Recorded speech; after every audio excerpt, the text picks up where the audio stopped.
مساء أو صباح الخير، وحلقة جديدة من تاريخ على ورق.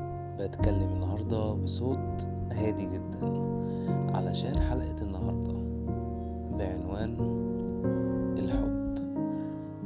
طبعا أنا مش رومانسي ومليش دعوة بالرومانسية في الحلقة دي أنا هكلمك على مشاعر الحب اللي موديانا في داهية. كتير مننا بيقول امتى هحب وهتحب، انا حبيت كتير وما اتحبتش، وانا اتخنقت جدا، وحتى الانسانة اللي انا اديتها كل مشاعري طلعت نرجسية وبتمارس عليا الصمت العقابي وهموت منها. طيب ايه الحكاية؟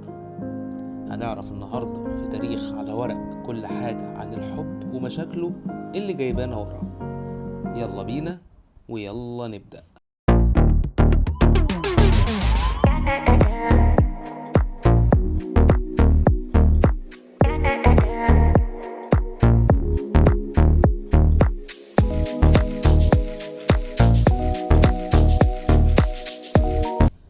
الحب مشاعر جياشة مهمة جدا، وبتعبر عن المشاعر الحقيقية الصادقة اللي جوانا، لدرجة انها بتعلي من توقعاتنا وتخيلاتنا وتخلينا نروح لبعيد جدا مع الشخص المحبوب ده.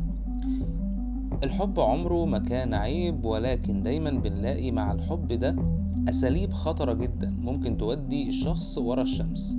كل إنسان على وجه الأرض تشكل بالنسبة له الحب واتوجد واتغرس في قلبه، وده يخلينا نقول إن الحب دي فطرة إنسانية مع اختلاف الأشياء اللي بنحبها. فمثلا نلاقي واحد مهووس بحب المال، واللي بيحب السلطة، واللي بيحب السرقة، واللي بيحب الخير، واللي بيحب الشر. ونكتشف إن مش شرط الحب اللي بيكون بين الراجل والست يبقى هو الحب الأساسي، ولكن موضوعنا عن النقطة دي.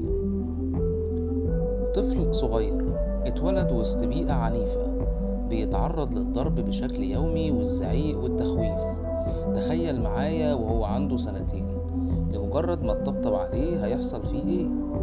الطفل ده هيحس الوهلة ان الحياة الحلوة رجعت له من تاني، وان مفيش ناس قاسية بعد اللحظة دي. واما الشخص اللي حن عليه ده يضربه برضه ويرجع يحن عليه تاني، هتلاقي تصرفات الطفل ده تلقائيا اتغيرت لشخص بيعاتب اللي ارتاح له وصدق عطفه وحنانه عليه بطريقة رفض الحنية ورفض القرب، وانه ياخده في حضنه. وساعتها الطفل ده ممكن يرجع لحضن اهله اللي بيضربوه اصلا، وخلاص ما هواش فارقة معاه اي حاجة. تخيل معايا سيد الفاضل ان الطفل ده يكبر، ايه اول مشاعر هتتولد عنده؟ اكيد من غير تفكير مشاعر النقصان. هيحس انه محتاج يعوض القساوة اللي شافها دي، وده هيلاقيه في حد لازم يديله كل الامل والحب ويساعده ويطمنه. الحد ده هو اول حب حقيقي من جنس اخر هيلاقيه، وهيلاقي فيه الطبطبة والحب اللي بجد. علشان كده هيفتكر ماضيه وطفولته السيئة، وهيشوف حبيبته دي هي الشخص اللي اترمى في حضنه زمان علشان يطبطب عليه، وده لاحتياجه الشديد لشخص يكلمه ويحكيله ويفضفض. ولكن في المقابل الشخصية دي هي ناشئة في بيئة مدلعاها ومطلعاها ما تحبش حد غير نفسها، ويكتشف انه اختار الشخص الغلط، واللي هيولد عنده مشاعر انكسار كبيرة جدا ممكن يفضل عليها سنين. الحب ببساطة يا سيدي الفاضل عاوز خبز، أيوة خبز. إنك تكون خبيث برغم إنك بتحب الشخص ده جدا وشريه جدا، إلا إنك تكون واخد حذرك منه 1000 مرة. ده مهم جدا جدا، لأن الإنسان بطبيعته بيبص بنظرات غريبة جدا تجاه الشخص اللي بيحبه. نظرات من نوع القلة والتكبر والزهق، والإحساس إن الشخص ده طمعان فيا، والإحساس إن الشخص ده أكيد وراه مصيبة.